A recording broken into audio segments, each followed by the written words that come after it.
Hello and thank you for watching my video. This is another in the series looking at trying to explain a little bit about PvP. If you're new to PvP or pretty inexperienced, just a bit of a background and a bit of the basics on how to sort of get involved. So let's talk about when I first started PvP. Just to give you guys an idea of my background, I played Guild Wars 1 only a couple of months after the Prophecies launched, and I played it all the way through. You know, I got the max title, the God Walking Amongst Mere Mortals title.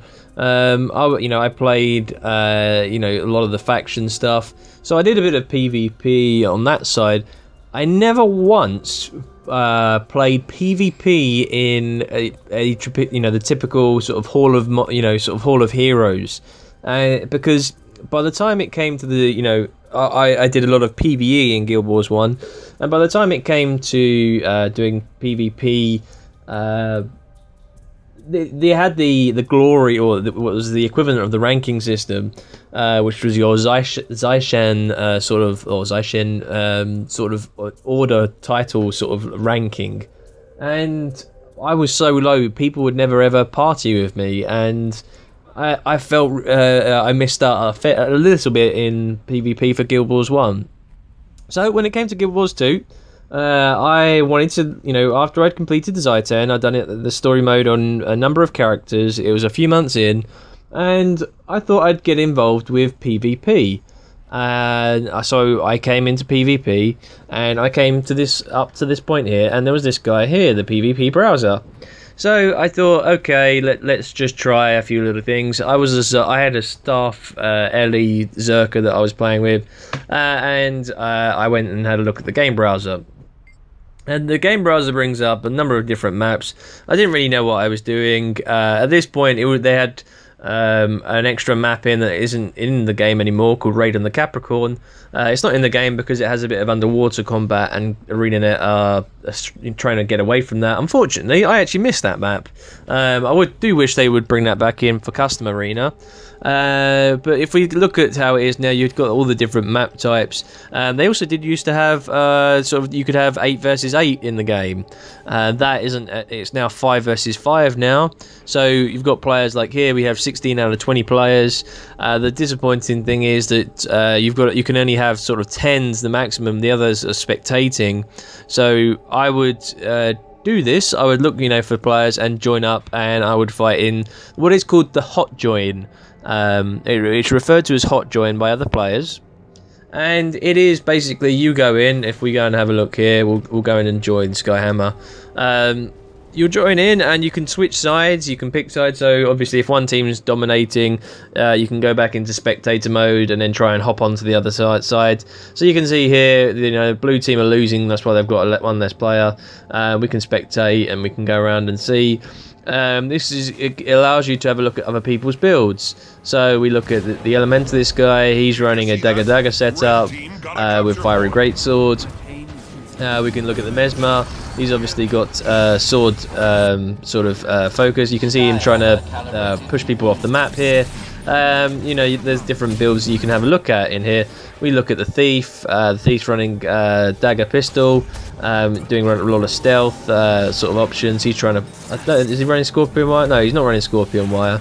We'll go to the Necro. The Necro is obviously in Death Shroud at the moment. Looking at Hot Join, if you're new to PvP, go and have a look at this. I mean, if you look, he's got the sort of, I think he's doing dagger. Is he dagger? I believe. Yeah, he's dagger on one skill set. He's got Feast of Conditions. You can see how other players of your profession actually run sort of builds, and to get an idea of, sort of what build should you run.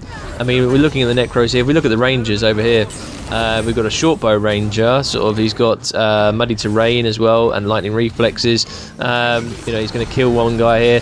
This is sort of the Mesmer, but the Mesmer can hop away, but he's not going to, and he's killed the Mesmer. So he's won that, and he's going to sort of get the Skyhammer now. But yeah, I mean, what happens as well, if we look, the teams have auto balanced because of the fact that a blue member, a team on the blue side left, and we can look around, but it defaults back to the view that you're getting from the player. and I'm going to show you guys in another video why certain players do certain things. It's a very useful tool looking at Hotjoin. You can go over here and check out the point there. It just gives you an idea of basic gameplay. This is very handy. It's what I started doing. I was sort of wanting to see as an elementalist when I was surprised seeing like guys running dagger builds. I always thought, well, as an elementalist, I was a main elementalist in Guild Wars 1 as well. It was always staffs, and I was like, why is an elementalist running dagger builds? And now my main PvP character for my elementalist PvP character is a dagger elementalist. It's very easy. You can watch out how at this, you can see him popping skills, and you can see sort of trying to. He's got a very good evasion. He's got stability, using the sort of the healing skill, the Signet of Restoration. Every time he casts, he is gaining health. That's why he's casting Cone of Cold just in the middle there, because it's giving him healing and also healing through the sort of his healing skill. So doing this is very handy indeed. Let's go back to sort of the main area. But how long? You've obviously got to get involved and play PvP. This is the best way to start. Hotjoin is for the noobs. It is for the newbie guys. The newbie girls, the people that aren't too familiar with PvP. There's nothing wrong with that. That is what Hotjoin's designed for. To be honest, I didn't realise that there was anything. There was back when PvP was before they made the changes. I didn't realise about there was solo queue and team queue, and so that's why I played a lot of PvP in the Hotjoin arena. For those of you wondering how much Hotjoin I actually played, we can tell by going down to here. We have how many matches I've won and how many ranked arena matches I've won. So you can see here there is a difference between. I actually in my previous video I actually put this out of whack. It was 150 wins. Is what I did. 150 wins before I moved on to rated arena or ranked arena. And recently, for one of my videos, I won in an unranked arena, sort of a Hotjoin, and that's given me 151 wins now. But if you look at it, 151 wins, that's not 151 matches. I'd say on average, a 50% win ratio. I'd say I spent around 300 matches in Hotjoin just playing and learning the maps, learning the basics, learning different professions and different skills, and sort of how the game works. I'm not saying that now it's a bit different. Now obviously it's a bit easier to understand how PvP works. I wouldn't advocate that a lot of you guys go out and do 300 matches in Hotjoin. It's not necessary. I did it. I could have probably only played 50 to 100 matches and learned pretty much all I needed to know. These days, there's also another way. If you are in a guild and you want to learn the basics, it's very useful to go to this person here. This is the arena vendor. You can buy a custom arena starter kit for 200 gold. It is substantial. It gives you 30 days of playing time in that arena. You can buy for 2 gold these tokens, which my character has 19 of, and they add days to the arena. For those of you wondering, these arenas here that are custom, that are all here, these are custom arena that people have bought 200 gold for. They're open for people. You can, if you create, if you go back to this, this is the custom arena tab. If you create a custom arena, you need obviously to have that in your inventory. You can name it, and it's available if people want to play it. You can put a password on it. It's useful because you can create all these maps and you can go in just with your guildies and they can show you how best to play. It's very, very useful. It's an interesting tool if you've got a load of guildies that want to play and learn, or if you've got a team, people that you're with that have got the money and are willing to show you how you can get into PvP.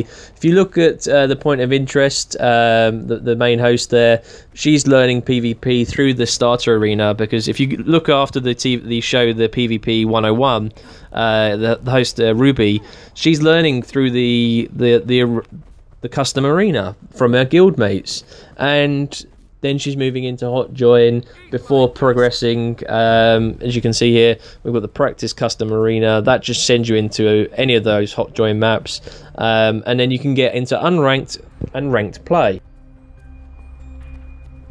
So what is unranked and ranked arena? Well, let's have a look. You've got ranked and is usually will affect your ranking on the leaderboards. However, the leaderboards currently aren't altering because of the first round of PvP. To do with the leaderboards, they aren't changing. What I'll do a screenshot and show you just briefly sort of what the actual what the leaderboards looked like, and you can actually see where I came. Oh, I do have to apologise. I didn't realise that the leaderboards are still changing. I actually assumed I was still where I was originally, but yeah, they are changing. You can see here that I am actually ranked 46. To be honest, I haven't really been paying attention to my ranking. I've just been playing along. If I'd known that, I might have made more of an effort. But you can see here, I'm an okay player. I've got an over 50% ratio, which is, you know, you go through most of them. You know, there's a couple of players that have got a very high ratio, but this is solo queue. Or, you know, you can get some team queue players. They will tend to be the ones that have very high win ratios that are in a team. On average, if you've got over 50%, between 50 and 60% would mean that you're a very good solo queue player if you play on your own. Anything over 60% tends to be the players that will be playing in small parties or small teams. So yes, you can tell that from this view here. With the ranked arena, you will get points for winning. You also get points if you only just lost as well. So you want to try. We want to try and keep fighting towards the end. So that's a little bit about the ranked arena. The unranked arena will be is sort of the unranked will be the sort of similar in style to ranked arena, but obviously it doesn't count. The difference is ranked arena will focus on maps. A specific set of maps that it only has limited map options. If we look again, go into custom arena, there are 7 maps available. Ranked arena doesn't do courtyard, skyhammer or spirit watch. It only has 4 options for the 4 main maps, and so that'll be the difference. If you want to keep playing the variety, I would advise keep playing unranked. Unranked is also, you know, it's a very good way. There's no real difference between unranked and ranked, apart from the fact, obviously, it's to do with the leaderboard. But again, unranked has a variety of maps as well. You could also, you know, get stuck with something you don't like. At least with ranked arena, you ended up with 4 maps that, you know, are the bread and butter of PvP. And you know, I play ranked arena. I would admit, okay, ranked arena is for people that are pretty experienced at PvP. If you want to try a new build, I would advise hot join or unranked arena, primarily because you will find that the people in PvP ranked arena will be quite sort of, I'm trying to put this politely, but you know, that they will be very much more competitive and opinionated. And you know, I'll admit to being one of those people. I get frustrated at times if people like, they're fairly new to it. You know, ranked arena is supposed to be for the experienced player. That's how it's, you know, it's set up. And get some experience. Don't be afraid to play ranked arena. But you know, if you've done plenty of unranked arena and hot join, you know, you are experienced at that. So I would advise definitely playing ranked arena when you've got a bit of confidence, when you've got, you know, you're into a settled build, and then, you know, you've played plenty of hot join, you've stepped up to unranked arena, you've done quite well there. Then move on to ranked arena and see how you do. That's just some advice for you guys. Again, I would advise really learning, going into hot join and looking at the how players play, looking at the sort of the builds that players run. The hot join is a great place to test out new builds. You can hop in, you can hop out, and not suffer anything. You know, it doesn't hurt you at all. It's how I learned. You know, that's how I learnt. You know, playing over probably 300 matches in hot join. I became pretty confident and then moved on to solo queue, which is now ranked arena and unranked arena. I'm hoping if you're new to PvP, don't be too scared by it. It is enjoyable. It is, when you get a settled build, you get your settled gameplay. It is enjoyable and fun and can be easy at times.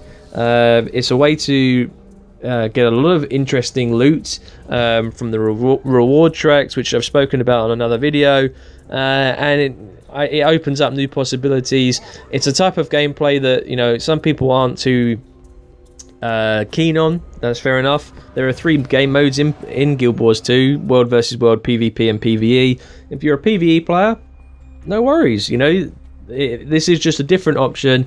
It's just this video is a guide for you guys to see how best you should go about learning the basics of PvP, learning you know, how to become sort of experienced in it, and hopefully it will benefit you guys.